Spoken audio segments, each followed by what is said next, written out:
السلام علیکم. کیسے ہیں آپ سب؟ امید ہے آپ سب خیریت سے ہوں گے. کتابوں کے تذکرے کے سلسلے میں دو کتابوں کا تذکرہ کرنا چاہوں گا. پہلی کتاب کا نام ہے حسن حسین. یہ کتاب بہت عرصہ پہلے پروفیسر صاحب نے میرے لیے سجیسٹ کی تھی اور تب سے لے کر اب تک یہ میری بیڈ بک بنی ہوئی ہے. یہ بیسیکلی مصنون دعاؤں اور اذکار کی کتاب ہے. صبح سے لے کر شام تک اور شام سے لے کر صبح تک کی جتنی بھی دعائیں اور اذکار ہیں وہ اس میں درج ہیں. اس میں کچھ دعائیں ایسی بھی ہیں جو جسمانی تکالیف اور بیماریوں کے لیے ہیں.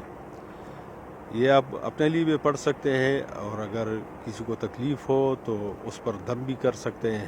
یہ کار خیر ہے. اور اس کے علاوہ جو دوسری کتاب ہے اس کا نام ہے تذکرہ غوثیہ. اس کتاب کا ذکر سب سے پہلے میں نے ممتاز مفتی صاحب کی کسی کتاب میں پڑھا تھا. پھر اس کے بعد جب میں نے خود اسے پڑھا تو یہ بہت دلچسپ اور منفرد کتاب لگی.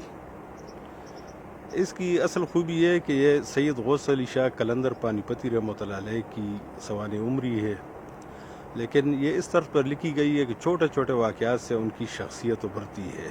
وہ ایک چلتے پھرتے عام انسان نظر آتے ہیں، لیکن اسی طریقے سے ان کی بایوگرافی آگے بڑھتی ہے. تو انتہائی دلچسپ کتاب ہے. اشفاق احمد صاحب کے کچھ ڈرامے بھی اس سے ماخوذ ہیں. ممتاز مفتی کی بھی یہ پسندیدہ کتاب تھی. جب میں نے اسے پڑھا اس کے بعد الکھنگری اور علی پور کا ایلی پڑھی تو مجھے لگا کہ وہ بھی اس کے طرز پر لکھی گئی ہے، یعنی چھوٹے چھوٹے واقعات سے شخصیت کو ابھارنا. تو یہی اس کی سب سے بڑی خوبی ہے. اور اس کے علاوہ انتہائی دلچسپ اور منفرد کتاب ہے.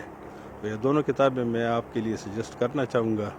آپ پڑھیں، انشاءاللہ آپ کو پسند آئیں گی. حسن حسین تو خاص طور پر آپ کو پسند آئے گی اور انشاءاللہ آپ کے بہت کام بھی آئے گی. بہت شکریہ. اللہ حافظ.